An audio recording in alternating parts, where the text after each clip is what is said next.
Bueno, hola a todos. No sé si me oyen. ¿Me oís bien? Un poco entrecortado, quizás. Sí, un pelín entrecortado. Sí, entrecortado. A lo mejor es la... Dejadme ver.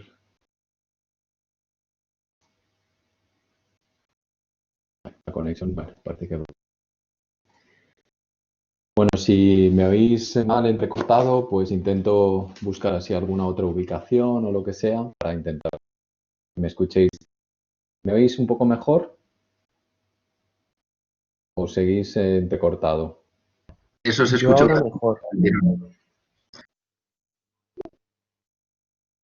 Pues bueno, si os parece, vamos a empezar la sesión de hoy porque mi idea es más o menos terminar sobre las 5 menos 5 para que os dé tiempo a conectaros con el test. Será que empieza a las 5, está programado para las 5. Y bueno, durará 20 minutos de 5 a 5 y 20. Son preguntas que tendréis que hacer un pequeño desarrollo, pero bueno, nada complicado. He visto en el capítulo anterior y en este que no se está viendo en los foros, no los estáis cumplimentando. Me imagino que estáis muy liados, pero si es posible, si podéis sacar un rato, pues estaría bien que como complemento a las clases os podríais introducir en los foros y contestar alguna de las preguntas que se os hacen. La pregunta anterior iba más que nada sobre el tema de la ejecución de la innovación. La idea era haber subido un par de vídeos más sobre no solamente sobre el aspecto de organización de los equipos de trabajo a la hora de organizar la ejecución de la innovación, sino también sobre dos retos adicionales que suponen la ejecución, que son, por un lado, la financiación, cómo se financia la innovación, sobre todo en empresas que tienen más dificultades en cuanto al acceso al músculo financiero porque no tienen prácticamente capital propio, como son las startups, que son uno de los principales motivos de desaparición de las startups, de empresas de base tecnológica o de base innovadora, son precisamente la falta de recursos de innovadores y otro respecto a cómo se ponen en el mercado productos innovadores, tienen sus propias características de mercado, sobre todo el aspecto de marketing más a corto plazo, más táctico, ¿no? De las 4 Ps de Product Price Placement and Promotion, producto, precio, distribución y promoción, que están relacionados o vinculados íntimamente con los productos innovadores y en concreto pues os iba a poner un ejemplo sobre videojuegos. Pero bueno, vi que tampoco que también incluso para visualizarlos sabía cómo. Entonces, pues supongo que estáis muy abducidos por asignaturas más duras y que comprendo que esta pues tengáis otra percepción distinta de momento de su relevancia y su importancia.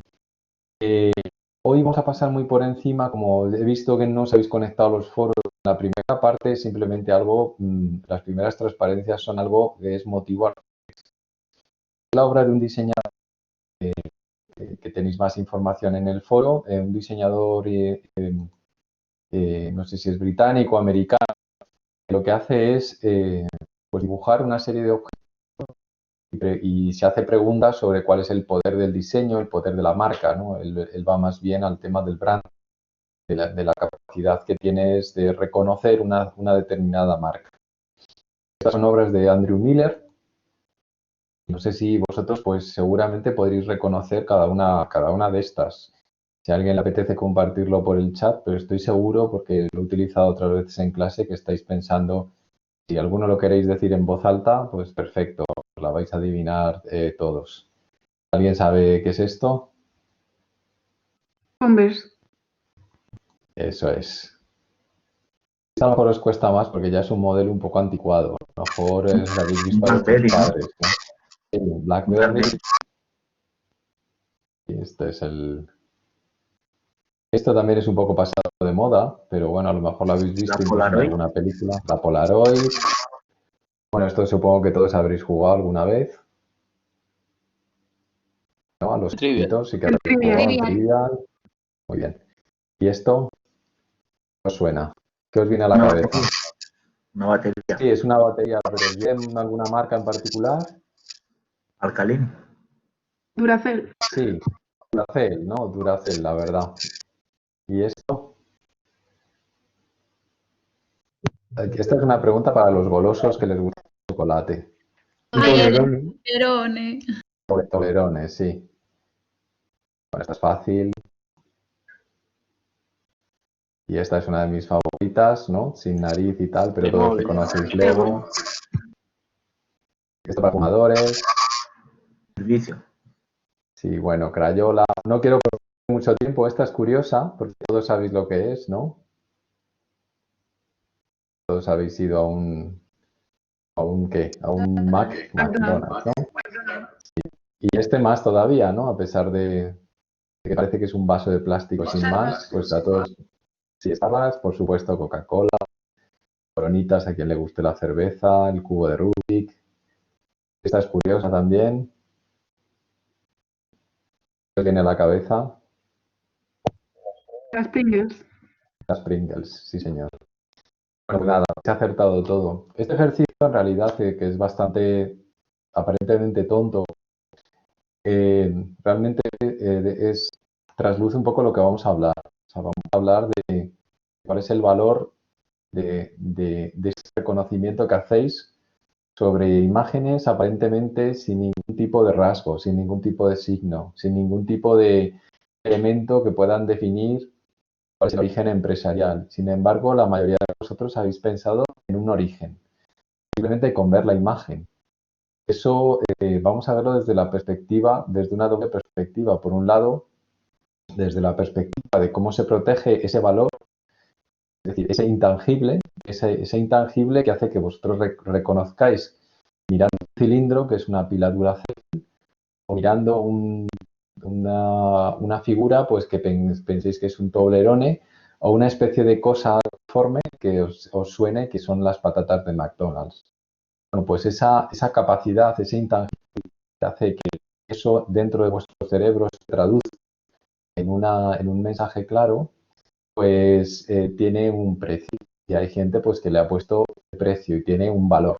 A veces un valor, a veces en la mayoría de las ocasiones, un valor que es mayor que el de todos los activos tangibles, incluyendo instalaciones, incluyendo fábricas, quien las posea, incluyendo todo, ¿no?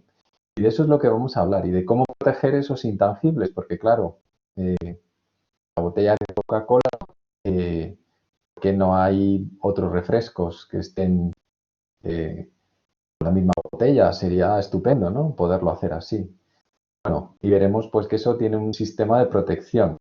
De toda la innovación que está detrás de Coca-Cola, por ejemplo, sobre todo innovación de marketing más que nada, pues está protegida y detrás una estrategia de branding que gira alrededor de una marca protegida, que no solamente es Coca-Cola, sino que también es la propia botella de Coca-Cola que está protegida como marca. Bueno, estos son los objetivos, pues entender qué es la propiedad industrial e intelectual y distinguir las diferentes modalidades de propiedad industrial e intelectual para después ver la valoración. Y es una materia tan sumamente desconocida que no somos muy conscientes, desde luego no en Europa y mucho menos en España, de la importancia que tiene. Es algo como el aire, ¿no? Que solo lo notamos cuando nos falta. Pero la propiedad industrial e intelectual nos rodea permanentemente. Permanentemente estamos generando activos de propiedad intelectual sin darnos cuenta cada vez que hacemos una foto, cada vez que escribimos cualquier cosa, cada vez que ponemos algo sobre un repositorio o que lo convertimos en algo tangible, estamos generando propiedad intelectual. Y tiene una ventaja extraordinaria desde el punto de vista de ventajas competitivas dentro de un mercado. Y aquí voy a poner un ejemplo, que a lo mejor alguno pues conocéis, otros no. Bueno, este es Tiger Woods, uno de los mejores jugadores de golf de la historia, que todavía sigue en activo, aunque gana mucho menos. Y bueno, cuando entró en juego, pues realmente consiguió hitos absolutamente tremendos dentro del ámbito del golf, cosas que nadie antes había conseguido, no solamente en cuanto a ganar torneos de forma consecutiva, ganar los majors, pero también batir prácticamente todos los récords de los campos en los cuales jugaba. Era un jugador de golf extraordinario, pero además se unió un evento que le hizo dotarle a este jugador extraordinario de una ventaja competitiva enorme. En ese momento Nike estaba intentando introducirse dentro del mercado del golf, sobre todo Nike quería aportar lo que es ropa deportiva, y la principal marca competidora era otra que se llamaba Titleist. Bueno, lo que no fabricaba Nike eran bolas de golf, y lo que hizo fue encargar estas bolas de golf a una empresa japonesa que os sonará sobre todo por la fabricación de neumáticos, que tiene tecnologías bastante similares a lo que puede ser una bola de golf, que se llamaba Bridgestone.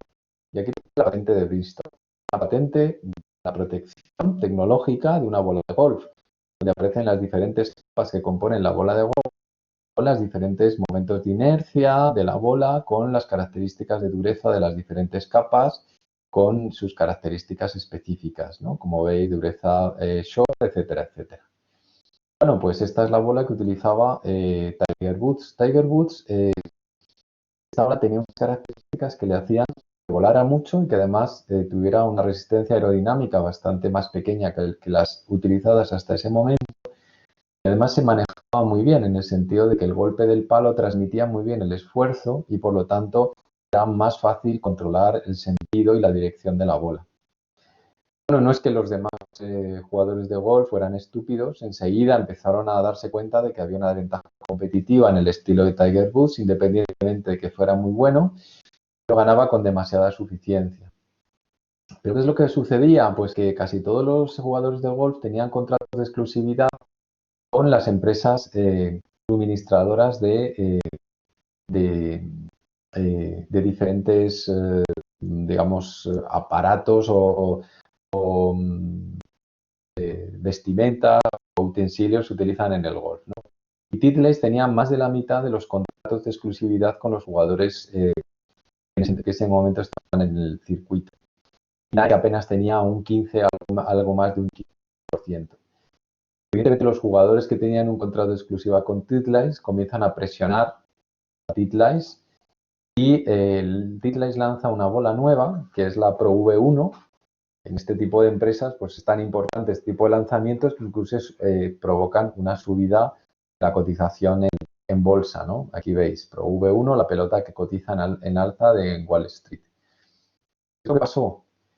Pues que Titleist no hizo ningún tipo de I+D relativo a una bola, sino que fue directamente a copiar a la bola de Nike, que a su vez había sido fabricada por Bridgestone y que a su vez tenía protección por patentes. Y aquí veis pues, que la CNN pues, se hace eco de la batalla de la bola de golf. El Wall Street Journal también habla de la batalla sobre una bola de golf, puesto que hay un caso en los tribunales en los cuales Nike denuncia a Titleist. Y aquí veis pues, que Bridgestone o Nike, que es lo mismo, y Titleist llegan a un acuerdo finalmente donde digamos, Bridgestone como propietario de la patente tiene un acuerdo muy favorable con respecto a Titleist por infracción de las bolas de golf fabricadas por Titleist. Bueno, como veis, este caso es un caso típico donde hay una ventaja competitiva enorme por parte de Tiger Woods, porque no solamente tenía la mejor bola, sino que era de los pocos que podía utilizarla. El resto no podía utilizar esa bola sin crear un caso de infracción, como así sucede. Bueno, esto es un poco dirigido a, si hubiéramos estado en clase, hubiéramos podido discutir un poco más.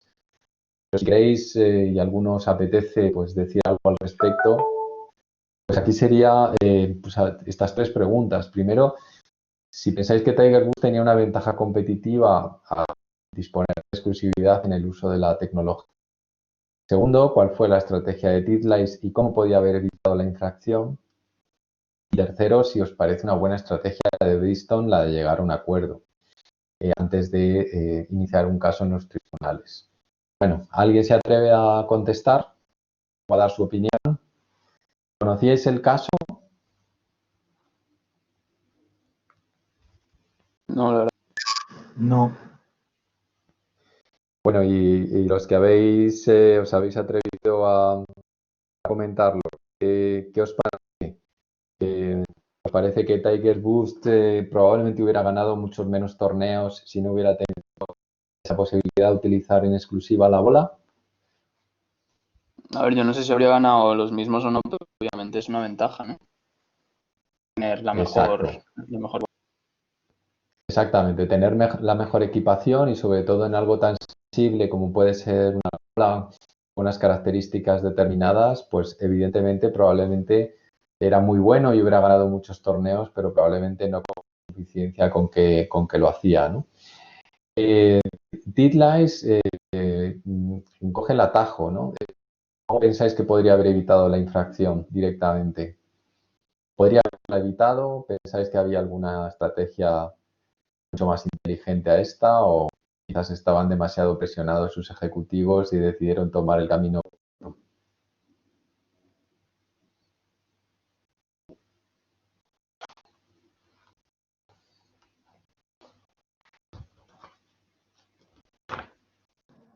Que compartiera los beneficios o todo ello con Nike, ¿no?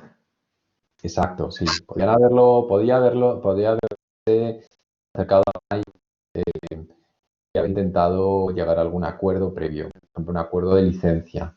Podían haber dicho, bueno, déjame usar tu bola también, y así se podía haber evitado la infracción. Es verdad que probablemente los ejecutivos tampoco les hacía mucha gracia hacer ver que la bola de Nike era mejor, ¿no? Y probablemente la publicidad negativa generada por utilizar una bola de la competencia, pues les hubiera supuesto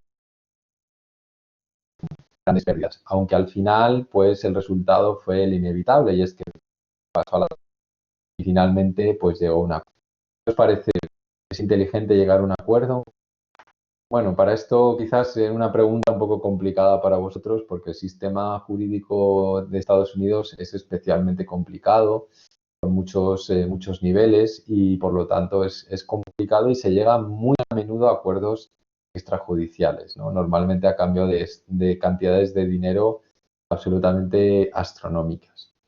Bueno, esto es un caso que está bastante documentado, pero puede haber otros casos también importantes en los cuales incluso desconozcamos la importancia de, por ejemplo, de las patentes, como por ejemplo en la determinación de los estándares, ¿no? En los estándares de telecomunicaciones juega un papel absolutamente fundamental. El 5G, el 3G, el 4G juegan un papel fundamental las patentes disponibles en el sector de las telecomunicaciones por parte de las empresas son las que definen finalmente cuál es el estándar en función de las patentes disponibles y de las tecnologías que se ponen a disposición de lo que llaman el grupo, ¿no? El grupo o los patent pools. Aquí se pone cada una de los proveedores de telecomunicaciones, pone encima de la mesa cuáles son sus patentes, se distingue cuál es la tecnología, se determina cuál es la tecnología apropiada y simplemente se lanza ese tipo de tecnología en función de la apropiabilidad. Igual que en el caso de los medicamentos, pues ahora mismo la carrera por las vacunas del COVID es una carrera por conseguir la patente de la vacuna. Quien consiga la patente, pues prácticamente tiene un negocio de monopolio para millones y millones de personas y realmente pues es un negocio absolutamente mil millonario, ¿no? O sea, es absolutamente un negocio además para muchos años que tenemos que convivir con este. Entonces, bueno, por supuesto que influye en nuestras vidas, ha influido. Este caso quizás es más curioso todavía y es el de James Watt, que fue el descubridor, entre comillas, el inventor de la máquina de vapor, que tiene una patente en 1784, que ya existía el sistema de patentes en Reino Unido, patenta la máquina de vapor.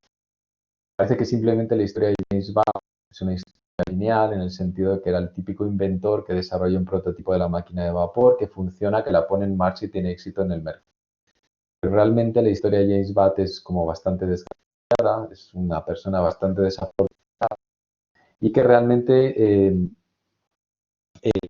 pensó pues cuál era el problema que en aquel entonces se daba en las minas, que fue para lo que se Uno piensa en la máquina de vapor, inmediatamente le viene a la cabeza la locomotora, pero la primera aplicación importante, lo que supuso realmente el cambio drástico que vino en la revolución industrial, pues es la extracción de agua de las minas de carbón.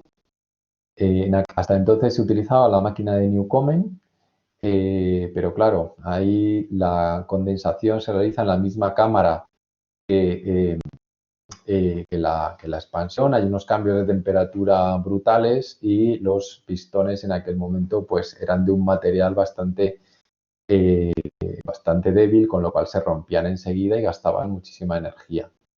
Mientras que en la máquina de vapor, la condensación se realizaba en una cámara separada del pistón, mantiene la temperatura del pistón constante a la temperatura de vapor en el primer prototipo en 1760. Este es como el principio de la historia, porque mientras tanto, pues claro, Bat, como buen emprendedor, comienza con la startup, y las startups de finales del siglo XIX y pues tenían los mismos problemas que podías tener una startup en el siglo XX. El capital se asocia con un constructor de cañones, que es Joe Roebuck, pero sin embargo se entra en bancarrota después de 10 años de intentarlo, entra en bancarrota. Y Matthew Boulton, que posee una fundición y tenía una cierta posición en la ciudad de Birmingham, adquiere los derechos de la patente. Pero claro, la patente duraba 10 años y estaba a punto de extinguirse, estaba a punto de pasar al dominio público. Matthew Boulton dice, pongo el dinero, mientras se logra una extensión de la... Bueno, el Parlamento británico aprueba una extensión de la patente hasta el año 1800 y la principal dificultad que suponía la mecanización del pistón se supera y finalmente la máquina de vapor se comienza a construir a gran escala, se comienza a llevar a las minas empiezan a desaguarse a una velocidad considerable. A medida que se desaguan, pues incrementa la producción de carbón exponencial. Y con energía, con la llegada de la energía a las fábricas, a los hogares, pues comienza realmente la revolución industrial. La revolución industrial proviene de un acceso barato y rápido a las fuentes de energía primaria en aquel entonces, que era el carbón. Bueno, pues esta es la patente, a la derecha podéis ver la patente de Bar, y hay incluso gente que dice si hubiera existido una revolución industrial sin un sistema de patentes. Quizás sea un poco exagerado, pero hay que darse cuenta de cuál es la importancia que ha tenido no solamente en la historia, sino en el desarrollo de las tecnologías, tener un sistema de protección adecuado. Bueno, este es otro caso así bastante curioso, ¿no? En este caso ya hemos pasado de dos casos relativos a patentes. Este es un caso relativo a diseños, que es otra forma de protección. En el caso de los diseños, estamos protegiendo la ornamentación, ¿no? Las características externas de un determinado producto, de un determinado... Aquí veis estas camisetas tan graciosas que utilizó Torrente 4, que hasta Torrente 5 pues fue la película más taquillera de la historia del cine español, y utilizaron ese tipo de camisetas pues para promocionar la película. Bueno, también reciben una demanda por infracción, puesto que esa camiseta estaba previamente protegida. Luego veréis la diferencia, y el juez efectivamente les dice que efectivamente ha habido una infracción. Como ha habido, como se ha utilizado en la promoción de la película, pues les impone una multa, un porcentaje de la... Para aquel entonces pues se ascendía como a 6 millones de euros, una cosa por la infracción. Concretamente de esta camiseta, ¿no? A la izquierda veis la utilizada en Torrente 4 y a la derecha pues la correspondiente al diseño protegido. De verdad que podéis decir pues que la pistola se mete, digamos, cuando tú tienes metido la camiseta por dentro del pantalón, parece que la llevas, digamos, simula que la llevas metida dentro de tu cinturón. Pero el juez dice que la impresión general creada por el usuario informado pues haría que los dos diseños fueran suficientemente parecidos y que por lo tanto pues hay una infracción. La tranquilidad de Santiago Segura, pues en segunda instancia la multa es rebajada notablemente, pensando que nada tiene que ver la camiseta con la taquilla generada en las películas, como es lógico, y le dejan una multa en torno a los 30.000 euros más o menos. otro caso es lo que antes veíamos. ¿Cuánto vale este reconocimiento que habéis hecho al principio de cosas que habéis visto en la pintadas de blanco, que dentro de vuestra mente pues hayan ejercido este poder atractivo que os haya hecho reconocerlas? Pues hay una empresa que se llama Interbrand que lo que hace es valorar cuánto vale es intangible. ¿Cómo lo valora? Pues de una forma bastante sencilla, y es que toma el valor contable de la empresa y lo compara con el valor de las acciones de la empresa. Es decir, cuánto vale lo que los inversores están pagando por acción, cuánto es la valor en bolsa, su valor en bolsa, y hacen la diferencia. Dicen, bueno, pues la diferencia es el extra que un inversor paga por esta percepción intangible de esta marca. Aquí veis pues que la empresa con más valor en el mercado, la empresa no, el logo, digamos, el logo con más valor es el de Apple, que le dan un valor nada más y nada menos que 223.241 millones de dólares, que supone pues la máxima puntuación que se puede, o sea, vamos, por supuesto, ni todas las fábricas de Apple y oficinas juntas tienen un valor ni siquiera parecido a aquí veis todas las marcas, probablemente las más conocidas, que a todos os sonarán, tienen un valor en el mercado creciente, porque esta valoración se hace año a año. Esto de alguna forma es lo que cuesta, o sea, el valor que tiene el logotipo, el valor que tiene, en el fondo, el valor que tiene el ejercicio que hemos hecho al principio, por el cual vosotros seréis capaces de reconocer una marca simplemente con ver una especie de figura en blanco en blanco y negro, no, en blanco, pintada de blanco, sobre un papel.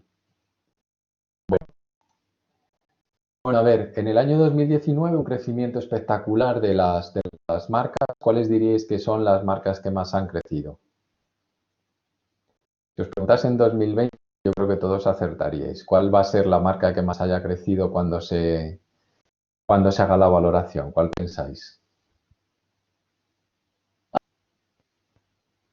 ¿Sí? ¿Habéis dicho algo? Amazon, dije yo. Amazon, sí. Yo estoy de acuerdo. Amazon con esto del COVID, bueno, la verdad es que ha sido espectacular. ¿Cuál pensáis que fueron en 2019 las que más crecieron? Amazon es una de ellas, ¿alguna más?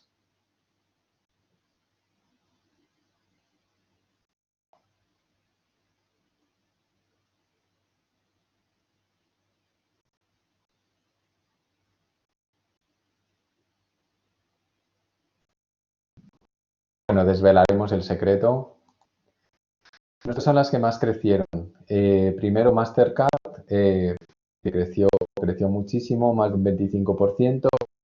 Salesforce, Amazon, Gucci, la de los cafés, que ahora no me sale, Adobe, Visa, Caterpillar, Nintendo y Microsoft. Estas son las que más crecieron en el año 2019. Me atrevería a decir que este año Amazon va a batir todos los récords de crecimiento. En el top de marcas españolas, ¿cuáles están? ¿Cuáles pensáis? En 2019, Inditex. Sí, Inditex, más que como Inditex, como Zara. Esa está, sí. ¿Alguna más?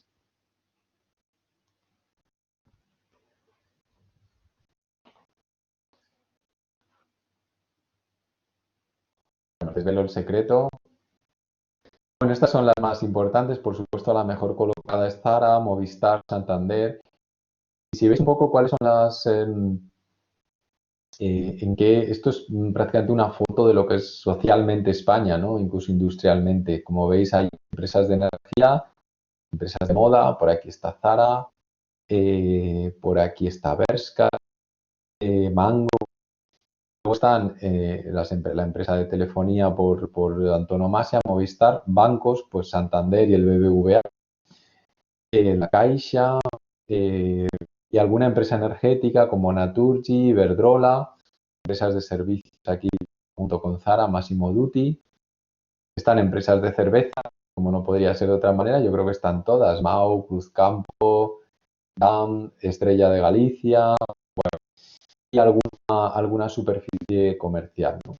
De alguna forma veis que lo que desvela es un poco nuestra estructura económica muy orientada hacia el sector servicios. Y por supuesto, no falta el fútbol, por aquí está el Real Madrid y por aquí está el Barcelona, también como marcas bastante valiosas. Otro aspecto, el caso 5, es el de las impresoras 3D, que supongo que es algo que os puede interesar por la cantidad de aplicaciones que pueden tener en todos los sectores y que están muy relacionadas también con el sistema de patentes en varios sentidos. En el primer sentido, que es en el que las impresoras 3D, el boom de las impresoras 3D está relacionada con la caducidad de ciertas patentes. Es decir, la impresora en plásticos, que ahora mismo es popular y se está popularizando, se conoce desde hace 40 años. Y probablemente el modelo a utilizar se lleva utilizando desde hace 20 años aproximadamente. Y el boom pues ha sido totalmente interrelacionado con la caducidad de las patentes de las impresoras basadas en plástico. Como veis, todas las aplicaciones de la impresión 3D pues han supuesto un boom en el número de patentes de aplicaciones relacionadas con la impresión 3D. Aquí se habla de que la USPTO, que es la Oficina de Patentes y Marcas de Estados Unidos, había recibido más de 7.000 solicitudes de patentes relacionadas con la impresión 3D y que ya existen guerras de patentes, es decir, casos de infracción como el de, por ejemplo, Nike y Titleist, relacionadas con la impresión 3D. Es más, ya existen numerosos casos en los cuales la infracción online de la impresión 3D, como por ejemplo en este caso, que es uno de los tronos de Juego de Tronos, y aquí HBO pues envía una carta muy amable al señor que está comercializando esto a través de Internet, que le dice pues, cese inmediatamente todas sus actuaciones de venta, puesto que este diseño en particular pues estaría protegido. Lo siguiente que va a haber pues es un boom de la siguiente familia de impresoras que todavía no han llegado a comercializarse de forma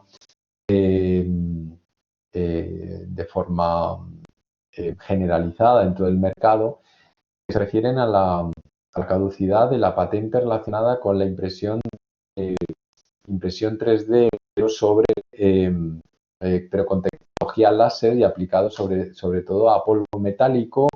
Es capaz también de reproducir no solamente piezas de plástico, sino de piezas metálicas. Supongo que la tecnología necesita abaratarse una vez ha caducado la patente y este tipo de tecnología necesitará un tiempo para abaratarse. Pero en todo caso, dentro de pocos años probablemente observemos un boom de la tecnología derivada no solamente de la inyección de plástico o de la impresión en plástico, sino incluso la impresión de polvo metálico. Pues después de estos casos de ejemplo, donde yo lo que os he intentado transmitir es que todo el tema de propiedad intelectual industrial nos está rodeando de... Otra cosa es que no la conozcamos bien, pero nos está rodeando de forma constante y además que es parte esencial del mundo empresarial. Aquí veis el valor de 500 empresas que están dentro del índice de Standard & Poor's y que donde se representa la diferencia y la evolución que ha habido entre el valor de mercado en forma de activos tangibles y de activos intangibles. Respecto, perdonad, un momento anterior. Respecto a esto, digamos, la parte correspondería a activos tangibles, la parte lisa correspondería a activos intangibles y es el porcentaje del valor del mercado de las 500 empresas del Standard & Poor's. Como veis, en el año 75, el 83% del valor del mercado correspondía a activos tangibles. Es decir, una empresa veías que tenía fábricas, tenía oficinas, tenía edificios, etcétera, sabías que su valor estaba relacionado esencialmente con lo que se veía.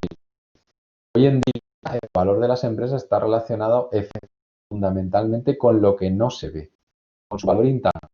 hasta un 84% del valor de las empresas en bolsa corresponde a intangibles. Y dentro de los intangibles veremos que hay un gran variedad. ¿Qué son los intangibles? Pues hay los intangibles que se incluyen en el balance y por lo tanto estarán dentro de los activos y se podrán ver, como por ejemplo, dentro de los activos no corrientes, el inmovilizado intangible, pues entra investigación, desarrollo, concesiones administrativas, propiedad industrial, fondo de comercio, derechos de traspaso y aplicaciones informáticas. Todo esto entraría dentro de lo que se puede ver, es decir, dentro de lo que se puede ver en los libros como activos intangibles.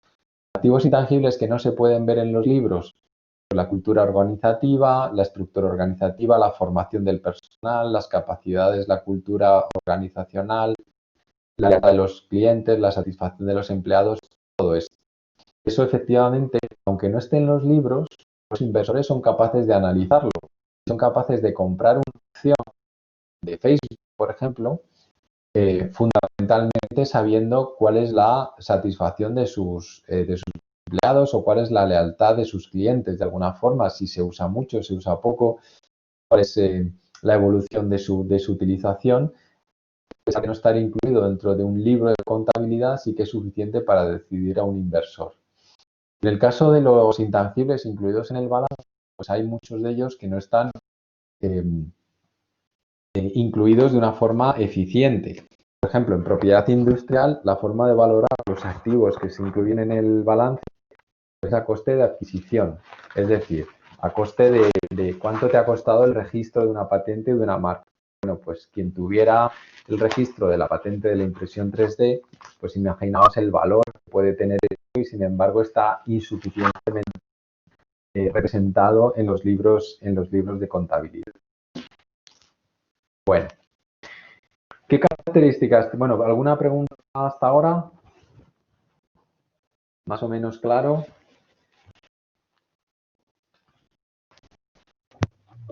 Sí. Sí, vale, muy bien. Bueno, uno de los problemas es que a pesar de esta importancia que tiene el capital intangible o los activos intangibles, pues son difíciles de proteger.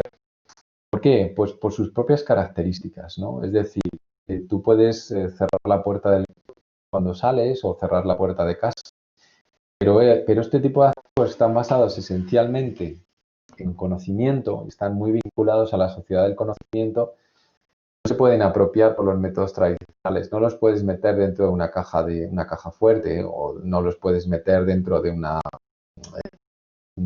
dentro de algún cerrado para que nadie los pueda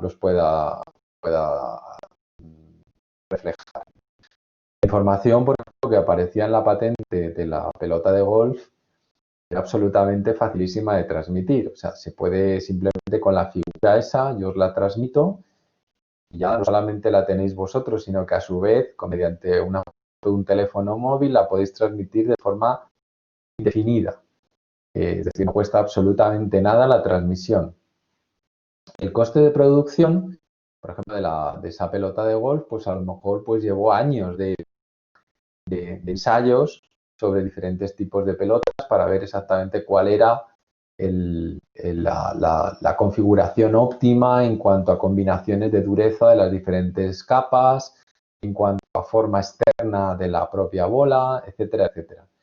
Pero una vez lo tienes, es decir, una vez tienes construido este conocimiento, este trozo de conocimiento, la reproducción es prácticamente marginal. O sea, la fabricación de bolas de golf de forma automatizada, utilizando ese conocimiento, es prácticamente cero.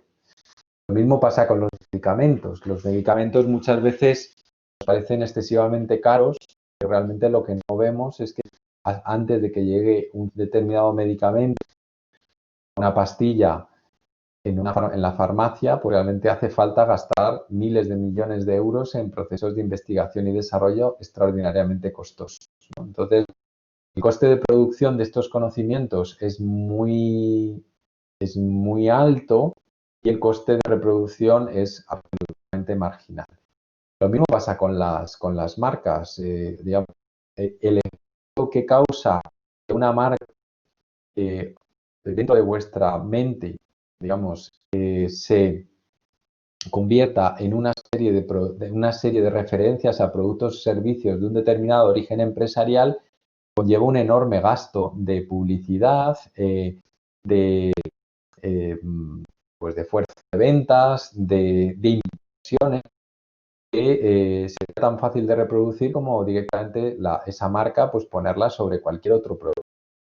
Entonces, el coste de reproducción es muy bajo y el coste de producción, sin embargo, es muy alto. Luego es ubicuo, es decir, el conocimiento por definición es ubicuo, por lo tanto puede transmitirse y puede estar en varios lugares al mismo tiempo. No es como un coche o algo material o algo tangible, que lo tienes o no lo tienes. Algo intangible se puede transmitir y puede estar en varios lugares al mismo tiempo. Y bueno, puede tener muchas formas, ¿no? Puede estar pues integrado en productos, protegidos por derechos legales, o pueden ser activos organizacionales como hemos visto. Bueno, ¿y cómo se protegen realmente todos estos productos? Bueno, el Estado lo que ha hecho ha sido, todos los estados, no solamente el Estado español, sino que a nivel internacional hay un acuerdo por el cual se intenta proteger la innovación. Hay que proteger estos activos intangibles, sobre todo los relativos a protección de la innovación. ¿Y por qué? Porque la innovación per se es positiva para la sociedad y hace que avance la sociedad. ¿Cómo se protegen? Pues generalmente dotando a los individuos que los generan de una cierta capacidad de cuasi monopolio temporal de utilización. En algunos casos, prácticamente mientras el usuario quiera, como en el caso de las marcas. En el caso de las patentes, pues por ejemplo, tiene una duración temporal. Entonces, a cambio de eso, a cambio de este cuasi monopolio, pues se premia de alguna manera al innovador, pensando que el beneficio social supera al beneficio particular, al beneficio privado, ¿no? Hay un balance ahí entre el beneficio privado y el beneficio particular. ¿Cuáles son las principales vías de protección de este tipo de innovaciones? Bueno, pues de acuerdo a unas encuestas realizadas por la European Union Intellectual Property Office, prácticamente no hay diferencia entre los medios de protección utilizadas por las microempresas, por las macroempresas o por las empresas medianas.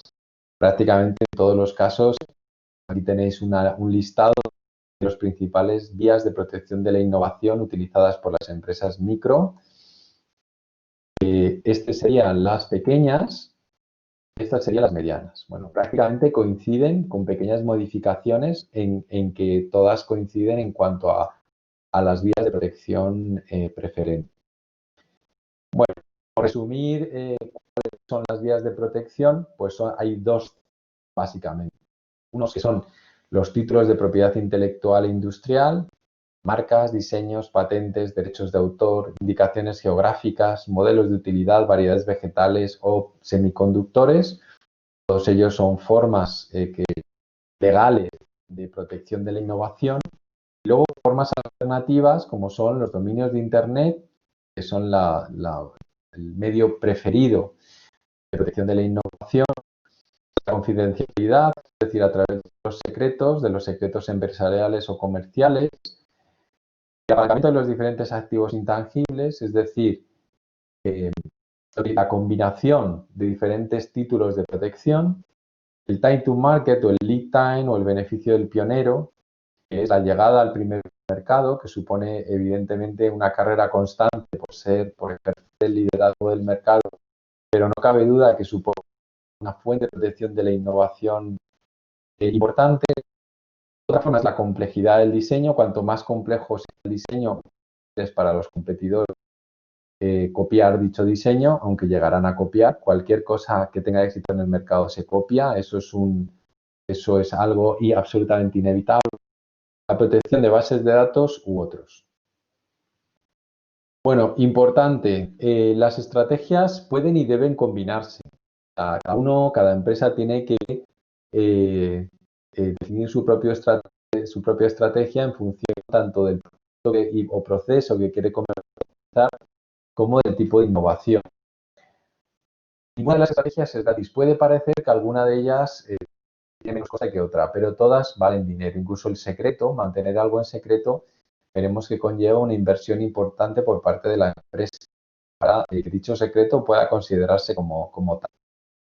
Y en tercer lugar, el coste de proteger es siempre mucho menor que el de no proteger. Si pudiéramos medir el riesgo en forma monetaria, veríamos que el riesgo que se corre por no proteger es considerablemente más caro que la protección a través de cualquier modalidad de propiedad industrial o intelectual.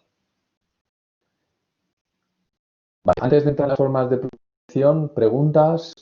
¿Os va quedando claro sobre todo qué es lo que más me interesa, así conceptualmente, los diferentes conceptos que estamos tratando?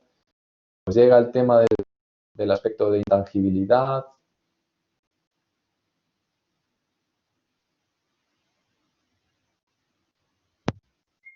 Sí.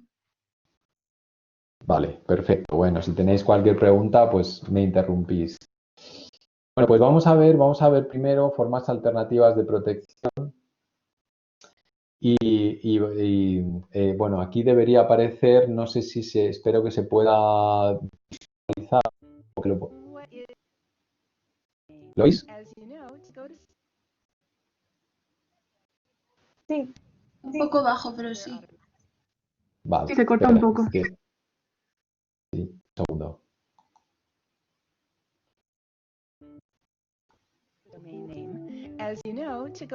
Oh.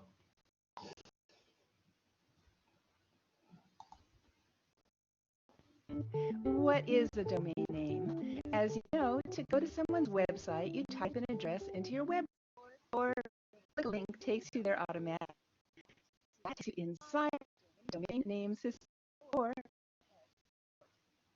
just as you dial a unique set of numbers inside a central telephone system, so your phone call connects. DNS lets your computer, cell phone, or mobile device connect with its intended website or email address. And like the phone company, the DNS uses a unique string of numbers, IP addresses, IP standing for Internet Protocol, to make the connection. Most of us don't have to bother with IP addresses because we have easy-to-use domain names instead. For example, the IP address for ICANN's website is 192.0.7. The website's domain name, ICANN.org, is much easier to remember. And that's why the DNS was created, to translate IP addresses into unique, easy-to-remember addresses called domain names. There's one important thing you should know about parts of a domain to the right and left dot. In example.org, the org to the right of the dot is called a generic top-level domain, or GTLD. There are also CCTLDs, which are country codes like .US for United States and for Japan. Example, to the left of the dot, called a second-level domain. You'll want to remember this distinction next time you register a domain name. You can learn more about that in our next tutorial. Bueno, simplemente para que conozcáis cuál es la forma preferida de protección de la innovación en la sociedad de la información, como es evidente, es la protección de los nombres de dominio. Los nombres de dominio, aunque pueda parecer increíble, las instituciones que están vinculadas a los .org, .com, es realmente una asociación que se llama ICANN, donde están representadas las empresas más poderosas, Google, Microsoft, etcétera, dentro de su consejo de administración de la asociación, de los Estados miembros, pues, donde los Estados pues, prácticamente tienen un papel meramente consultivo sobre las decisiones de ICANN. Y de hecho algunas de las decisiones de ICANN, concretamente la creación de nuevos niveles top level, domain name, pues ha traído cierta controversia últimamente porque, pues por ejemplo, se ha creado un top level domain name que se llama .amazon. Imaginaos pues quién va a ser el propietario Evidentemente, pues eso no le hace ninguna gracia a ningún país, ningún estado que pertenece, que tiene, que pertenece a la cuenca del Amazonas, ¿no? Perú, Brasil, etcétera, pues no les hace ninguna gracia que directamente una empresa privada se haga cargo de su toponimia, igual que hay .Swiss, que también pertenece a Swissair, y que no le hace ninguna gracia al gobierno suizo. Bueno, pero simplemente que sepáis que los Available Domain Name pues están vinculados a una asociación que tiene poco que ver con una asociación pública. Y no es así en el caso de los que se llaman Country Code, que en el caso de España están vinculadas, es decir, los .es están vinculadas a una sociedad estatal que a su vez es parte del Ministerio de Economía y que son los encargados de gestionar los nombres de dominio. De hecho, pedir un nombre de dominio es realmente sencillo. En primer lugar, pues te metes en la página web de red.es, intentas solicitar el nombre de dominio que quieras y normalmente pues se ve si está disponible o no, se le da la búsqueda y en función de la búsqueda, por ejemplo, aquí hay una serie de ejemplos, pues se ve cuáles están disponibles directamente o combinados con un segundo nivel y puedes registrar o bien directamente o utilizando un agente registrador. Por lo tanto, realmente obtener un dominio.es es relativamente fácil. Igual que un .com o un .org, exactamente igual, es relativamente sencillo, pero las entidades gestoras pues son diferentes. Bueno, aquí podrías irte a cualquier agente registrado. ¿Existe algún pequeño diferencia entre las marcas y los nombres de dominio o considerables diferencias, ¿no? En primer lugar, que los nombres de las marcas son igual que cualquier otro modalidad de propiedad industrial, son territoriales. O sea, si tienes una marca registrada en España, en la Oficina Española de Patentes y Marcas, pues solamente estás protegido en España, igual que las patentes, los diseños. Los nombres de dominio, aunque sean .es, .edu, lo que sea, pues no son territoriales. Desde cualquier sitio del mundo tú puedes entrar y de alguna forma puedes hacer transacciones perfectamente independientemente de tu nombre de dominio. Algunos de ellos pueden entrar en conflicto con las marcas, pero esos conflictos tienen difícil solución. Es complicado. De hecho, la única vía de conseguir un nombre de dominio por parte del propietario legítimo de la marca es acudir a una organización que es la OMPI, que es la Organización Mundial de la Propiedad Intelectual, donde existe un sistema de gestión de este tipo de controversias, pero evidentemente tienes que tener la marca registrada y en segundo lugar tiene que ser una marca bastante reconocida. Por ejemplo, si alguien coge un nombre de dominio o registrarse un nombre de dominio, gerardopenasgarcia.es, pues yo poco puedo hacer en contra de él. Ponga lo que ponga dentro de la página web. La verdad es que poco podría hacer para contrarrestar ese registro. Bueno, también otro aspecto es que no se aplica la regla de especialidad que veremos en las marcas. La extensión la asigna el ICANN y la extensión .es pues la asigna red.es. La segunda vía de protección preferida pues es el know-how, el secreto comercial y los acuerdos de confidencialidad. Bueno, el know-how y los secretos comerciales pues se protegen esencialmente manteniendo la información confidencial. Y normalmente, pues si se atacan este tipo de derechos o de secretos y de know-how, normalmente se hacen a través de cláusulas contractuales o las leyes de competencia desleal o bien utilizando legislación ad hoc. En concreto en España se transpuso a principios del año 2019 a través de la Ley de Secretos Empresariales una directiva europea que es la Directiva 2016-943 sobre la protección de secretos empresariales. El concepto de secretos empresariales es muy amplio. y conlleva tanto secreto industrial, secreto relativo a, digamos, información más técnica, lo que llamaríamos tradicionalmente know-how, como a secretos relativos a información mercante, que sería el secreto comercial. La ley contempla ambos, por eso se denomina Ley de Protección del Secreto Empresarial. ¿Qué es el know-how? Que aparece en el artículo 1.1 de la ley de los secretos comerciales. Pues no es cualquier cosa, sino que es una información que es secreta, por supuesto, es una información no conocida, pero que además es sustancial, está identificada y es valiosa. Y en general se trata de información que no es patentada o que no está protegida por otros medios que resulta de la experiencia y del ensayo. Es decir, la parte técnica tiene que estar presente en el know-how.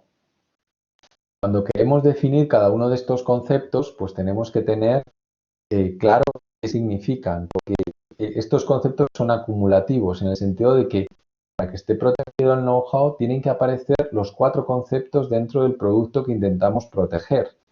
Falta uno de ellos, pues inmediatamente, digamos, este conocimiento, este know-how, no sería protegible a través de la ley. Secreta significa que es una información que no es conocida o fácilmente accesible, importante. Es decir, tendremos, para que una información sea considerada como know-how y por lo tanto pueda beneficiarse de la ley de protección del know-how, pues tendremos que hacer todo lo posible para que no sea conocida o que no sea fácilmente accesible. Luego veremos alguna vía para hacer esto efectivo. Tiene que ser sustancial, o sea, se tiene que referir pues, a un medio de producción, a un producto o servicio, al desarrollo de un método de producción o un producto o un servicio. Tiene que estar identificada, es decir, tiene que estar en un soporte material. No vale con que sea una información que se haya transmitido boca a boca o que no esté plasmada en un soporte material. Y por último, tiene que ser valiosa desde el punto de vista económico, es decir, tiene que tener un valor monetario tanto para su uso como para su intercambio. La ley define que el know-how es un activo económico como cualquier otro y que como tal puede transmitirse por cualquier forma legal de transmisión y que puede protegerse de la apropiación indebida y de la divulgación no autorizada. ¿A qué se llama obtención lícita? La ley incluye algunos tipos de obtención de este know-how que sí que serían legales, sí que no estaríamos realizando una infracción del know-how. El primer elemento sería a través del descubrimiento independiente, o sea, si lo hemos creado independientemente, pues no se puede considerar que este know-how pues estemos violando ningún tipo de secreto. A través de ingeniería inversa, a través del ejercicio del derecho de los trabajadores a ser informados. Por ejemplo, pues si tiene alguna sustancia peligrosa, el know-how, o sea, si el know-how consiste en un método de fabricación que puede suponer la utilización de determinadas sustancias que pueden ser peligrosas, pues este derecho a los trabajadores está por encima del secreto derivado del know-how. Y luego de otras actuaciones conforme con prácticas comerciales leales, ¿no? Que es una especie de cajón de desastre para incluir determinadas prácticas de trasvase de información por medios legales o actuales. Bueno, ¿por qué es divulgación lícita también? Pues aquella que está relacionada con la libertad de información, con la irregularidad de sus actividades ilegales, por supuesto. Si hay una actividad ilegal, pues por mucho que esa actividad ilegal esté sometida a un secreto, por ello está protegida. Aquella que afecta a los representantes de los trabajadores para llevar a cabo su labor. Aquella que está sometida a obligaciones no contractuales o si existe un interés legítimo en su conocimiento. Es también un cajón desastre. ¿Cuándo puede haber divulgación no autorizada? Pues si el conocimiento que está protegido por know-how podría haber sido publicado o revelado contra la voluntad del propietario del know-how por una persona que tiene la obligación de mantener la confidencialidad.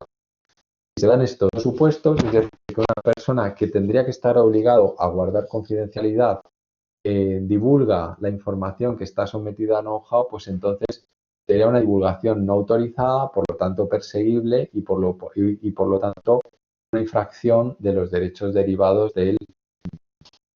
Hemos visto el know-how que correspondería al secreto industrial y veremos que los secretos comerciales son bastante similares. En el sentido de que la única diferencia es que en este caso no están vinculadas a procesos, procedimientos o productos técnicos, sino que se refieren sobre todo a aspectos eminentemente comerciales. La carga de la prueba recae sobre el titular del derecho, es decir, si ha habido una determinada infracción, el que tiene que probar que esa infracción se ha producido es el que tiene el derecho, es decir, el que está guardando el secreto. ¿Qué es un secreto comercial? Pues sí, de forma similar a como pasaba con el know-how, tiene que ser cualquier información que sea suficientemente secreta para que tenga un valor económico real o potencial y debe ser mantenido en secreto gracias a los esfuerzos razonables de su poseedor, como pasaba con el caso del know-how. Los requisitos son que no debe ser conocido, por lo tanto se deben poner todas las medidas posibles para que este secreto comercial no sea conocido. El propietario del secreto comercial debe tener una ventaja económica, es decir, debe tener un valor económico cierto este secreto y deben tomarse, como hemos dicho, todas las medidas necesarias para preservar la naturaleza del secreto. Las ventajas del secreto comercial, como de la protección del know-how, son claras. En primer lugar, antes hemos dicho que normalmente los derechos de propiedad están limitados en el tiempo, son temporales, con la excepción de las marcas, por el equivalente a lo que sería el know-how, que serían las patentes, tiene una protección límite de 20 años, mientras que el secreto dura mientras dure el secreto. Realmente, mientras seas capaz de mantener el secreto, pues no hay un límite de protección como tal.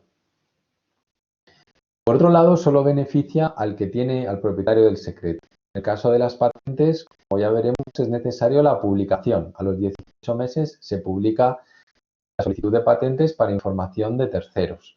Es verdad que esos terceros no pueden hacer uso directo de la patente protegida, pero sí que pueden hacer uso de la información que está ahí contenida, con lo cual en unos pocos años pues es posible que haya productos diferenciados de nuestra patente que puedan competir con nosotros en el mercado. En el caso del secreto, en la medida en que se mantiene confidencial, pues el único propietario, o sea, el único, digamos, beneficiario del secreto es el propietario del mismo.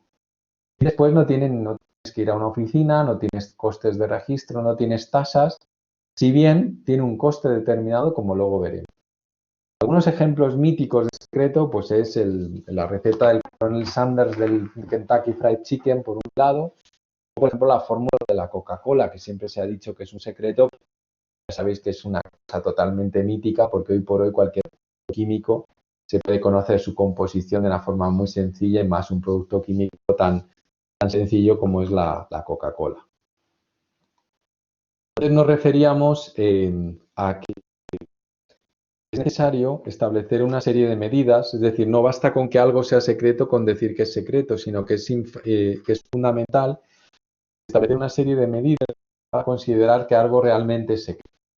Algunos ejemplos que deberemos documentar, por ejemplo, si trabajamos en una empresa, en una compañía, para si algún día tenemos algún problema de confidencialidad, defender que realmente hemos hecho todo lo posible para mantener una información secreta, es pues, cerrar las puertas con llave, utilizar passwords, colocar marcas de agua en los documentos confidenciales, implantar políticas de mesas limpias, que no quede nada por encima de la mesa, implantar políticas para que todos los empleados vayan identificados, acuerdos con los empleados, acuerdos de confidencialidad con terceros a los cuales tengamos empleados o cláusulas restrictivas, lo que se llama cláusulas de confidencialidad. Deteniéndonos un poco sobre las cláusulas de confidencialidad, pues son acuerdos contractuales entre empleados y empleadores que hace que el empleado deba restringir ciertos comportamientos que consideren contrarios a los intereses del empleador. Y pueden ser asociadas a un contrato específico, incluidas en un acuerdo más general que tengan que aceptar o adoptar todos los empleados de la compañía. Como resultado de esto es un ejemplo de la cláusula de confidencialidad en un contrato, que como veis es una cláusula bastante draconiana, porque al final dice que la carga de la prueba de cualquier información escrita de ahora en adelante que no sea información confidencial será del licenciatario en este caso. Es decir, la carga de la prueba pasa a la persona a la cual se le hace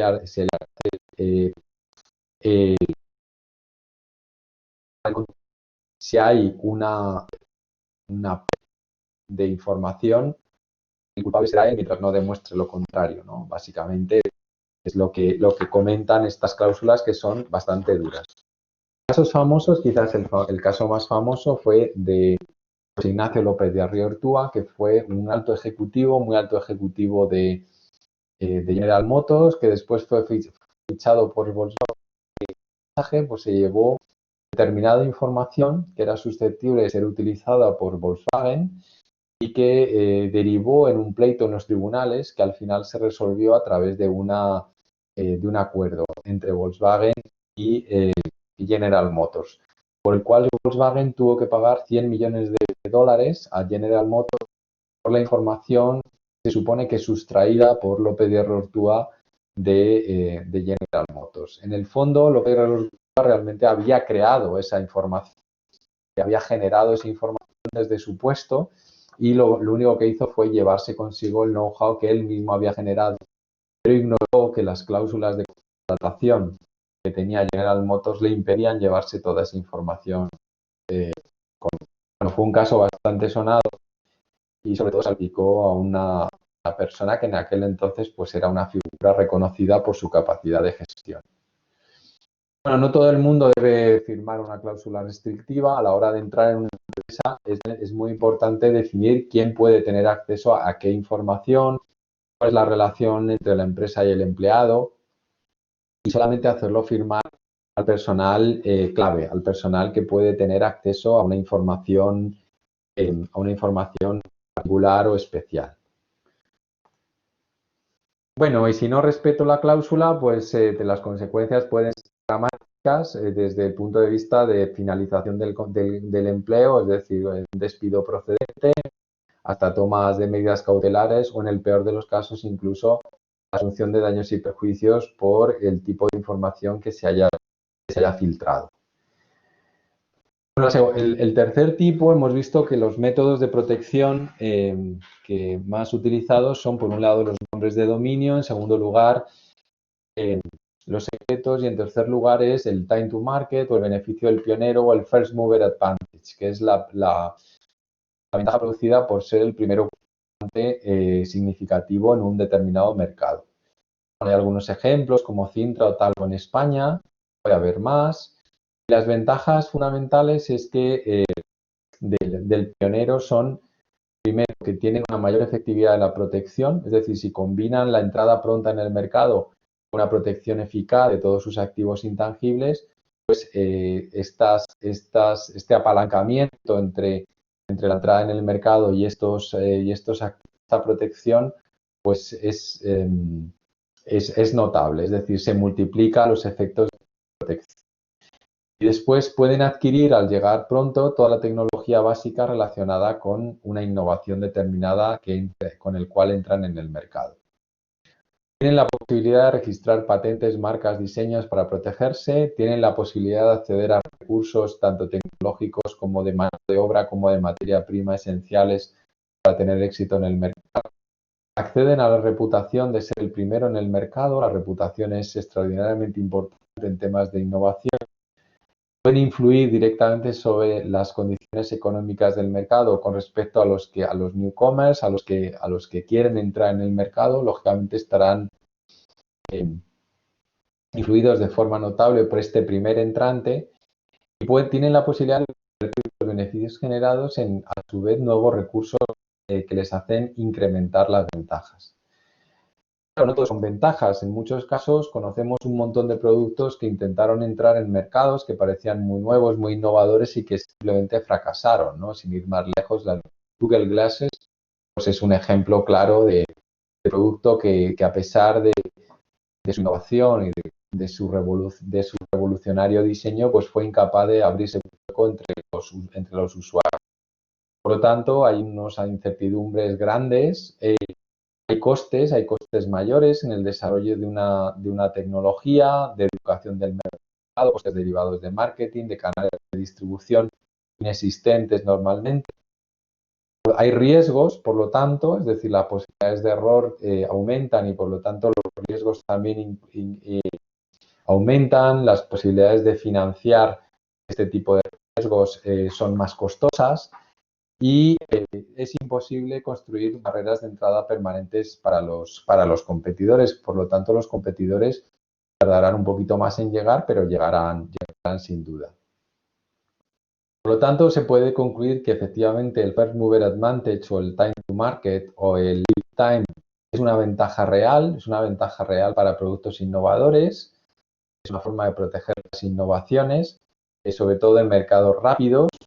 Hay que ver cuál es el mejor momento para entrar, pero existe una ventaja, si bien esta ventaja está muy vinculada tanto a la velocidad del cambio tecnológico como a la velocidad del ciclo de vida de la tecnología.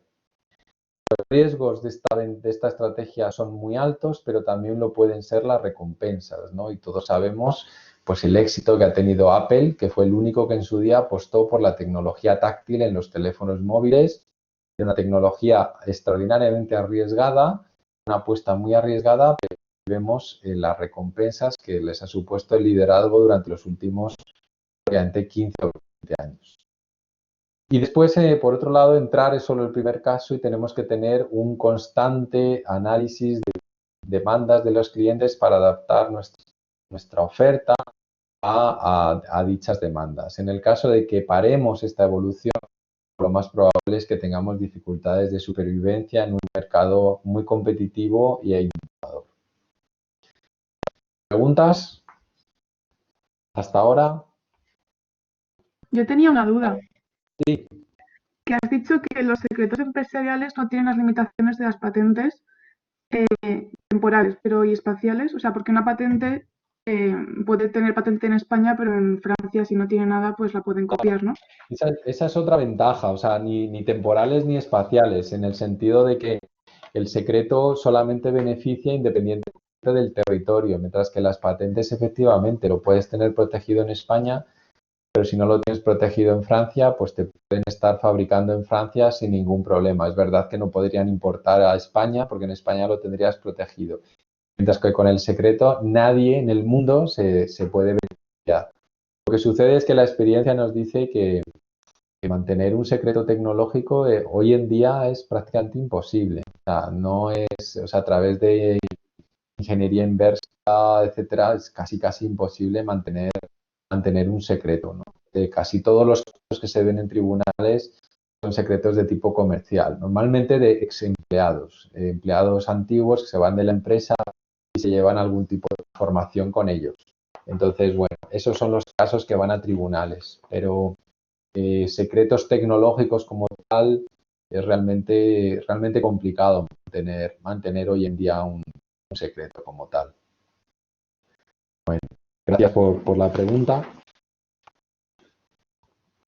Bueno, y ya entramos en los activos que se pueden proteger mediante propiedad intelectual e industrial. Vamos a empezar por propiedad intelectual. Propiedad intelectual se pueden proteger tres tipos de activos, ¿no? Las creaciones originales, literarias, artísticas o científicas, las obras derivadas, por ejemplo, una traducción de un libro estaría protegida, o las colecciones, antologías o bases de datos. Bueno, hay diferentes tipos de protección de propiedad intelectual, si bien la propiedad intelectual se caracteriza porque nace con la creación. O sea, si vosotros hacéis una fotografía, esa fotografía, por el mero hecho de haber dado al botón del móvil para hacer una fotografía, estaría protegido por derechos de autor. Sin embargo, hay veces que hay mecanismos adicionales de protección para obtener una fecha cierta, como pueden ser inscripciones en registros de propiedad intelectual, depósitos notariales o depósitos privados. Bueno, el creador posee el derecho, esa es la regla básica. También puede haber copyright como empleado, aunque no hay una organización dentro de la Unión Europea.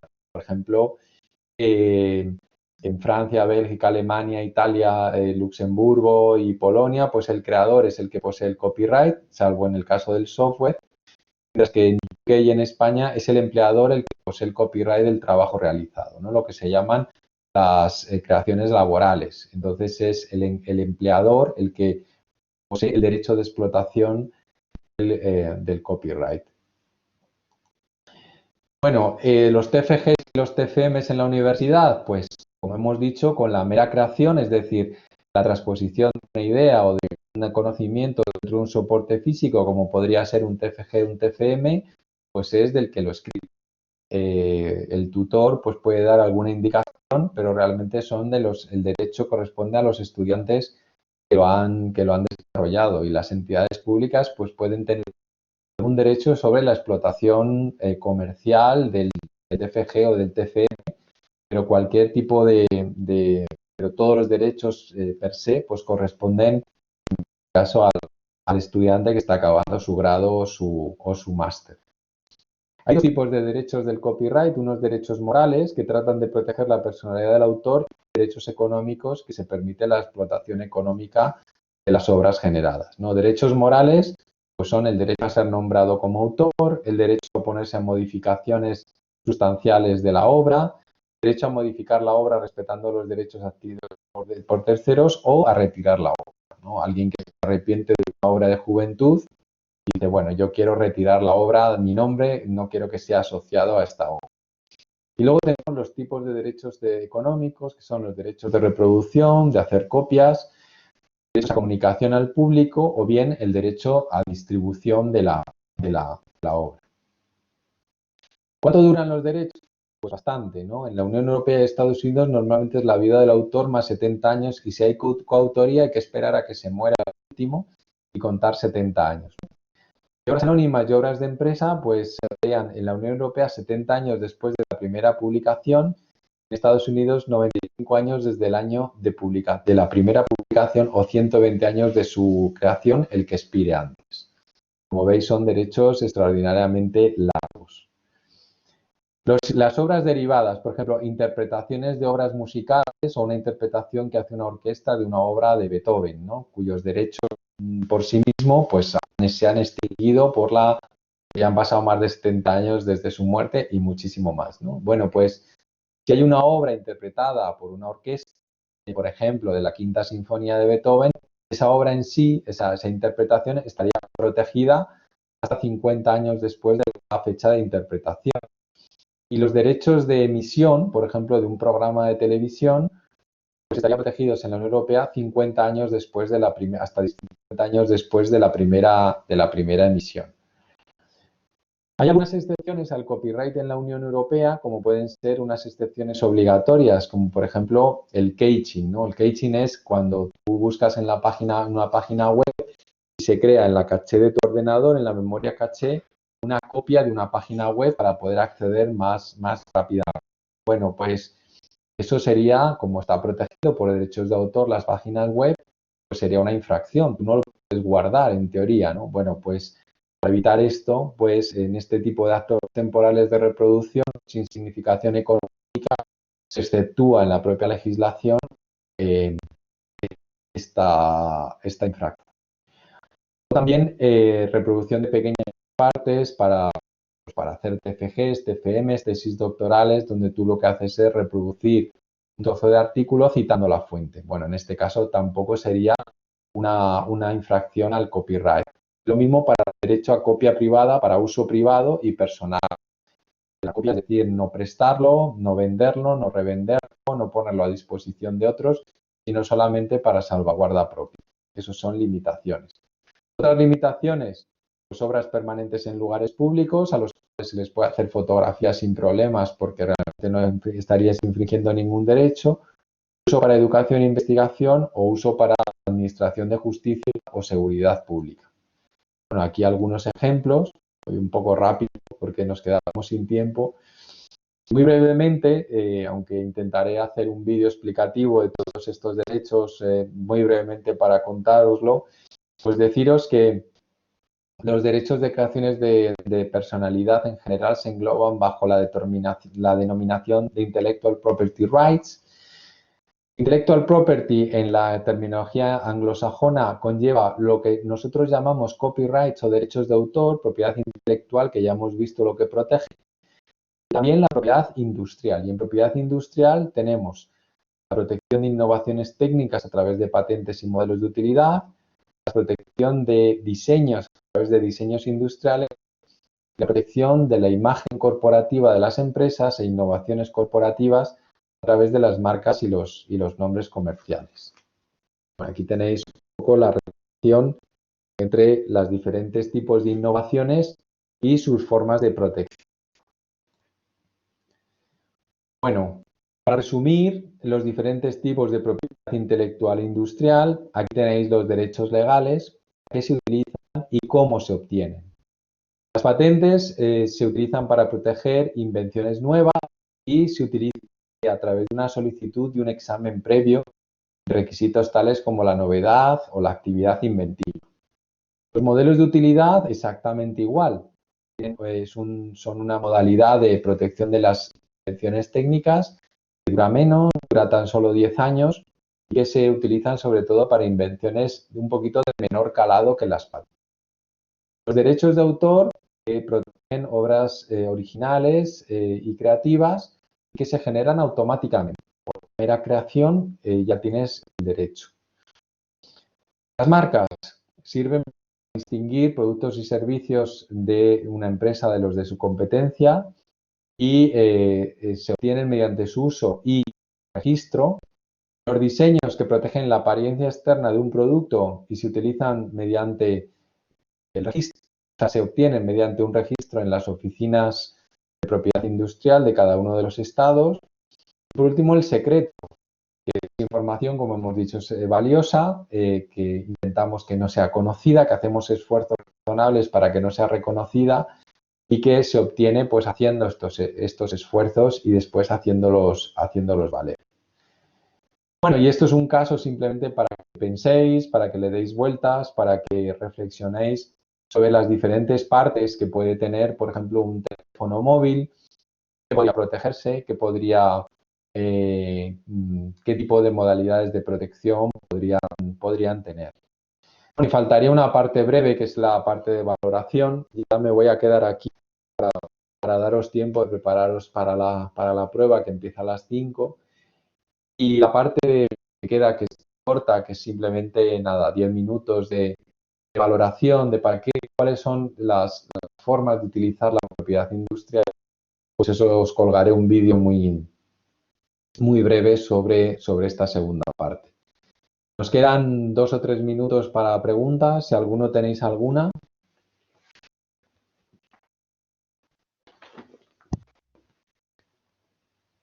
Yo tengo una duda, pero con respecto a las diapositivas. Sí. Y es si las vas a subir. Sí, claro, por supuesto. Sí, no os preocupéis que las diapositivas las subo sin ningún problema. No las he subido porque la verdad es que estaba hasta el último momento intentando recortar la presentación todo lo que he podido y aún así he logrado recortarla suficientemente. Pero bueno, espero que os haya quedado claro. Sobre todo me interesa mucho a nivel conceptual que sepáis diferenciar las diferentes modalidades de propiedad industrial y sobre todo que por lo menos os haya quedado claro un poco la percepción de la importancia, ¿no? Además, vosotros que sois de química, pues la verdad es que con más razón todavía, porque en la química todo el tema de patentes es lo que ha condicionado todo el desarrollo de la química prácticamente. Es decir, la evolución de la química es una evolución por solventar problemas de cómo lograr un determinado plástico diferente, por ejemplo, dando una reacción que no estuviera protegida previamente, ¿no? Entonces, ahí ha habido una relación causa-efecto directa. Y como es algo que no nos explican, yo por lo menos que estudié también industriales en su día, nadie me explicó lo que era una patente, ni una marca, ni un diseño, pero he hecho en falta, que me ha sorprendido, vamos, me sorprende que en las escuelas de ingeniería no se dedique un poquito más de tiempo. Y luego es un tema que también puede ser una buena vía para trabajar, sobre todo en instituciones como la Oficina Europea de Patentes o otro tipo de instituciones, la propia Oficina Española de Patentes y Marcas, donde trabajo y este mismo año va a haber oposiciones, el año que viene habrá oposiciones también para técnico, porque el sistema de protección de patentes pues, requiere un análisis previo y se están siempre contratando perfiles técnicos pues, para hacer análisis de este tipo de invenciones que llegan. Que es muy atractivo porque estás en contacto con la digamos, la frontera de la ciencia y de la tecnología, ¿no? Que es lo que llega a las oficinas de patentes. Antes de cualquier información previa, lo primero que llega es información, o sea, lo primero que llega es una solicitud de patente a una oficina de patentes. Y nada más. ¿Alguna pregunta más antes de dejarlos ya tranquilos? Yo tenía una duda. Sí. El test de este tema 7, ¿lo haremos Sí. la semana que viene o la otra? Porque la semana que viene, el jueves es horario de martes, si no me equivoco. Ah, vale. Sí, bueno, lo haréis cuando tengáis la clase. Cuando, si no tenéis el jueves que viene, pues será el siguiente.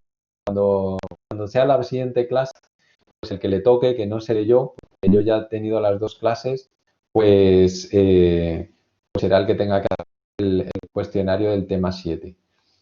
Irá por esta línea, o sea, que probablemente os ponga algún tipo de punto y os pida que veáis qué tipo de protección se puede hacer, ¿no?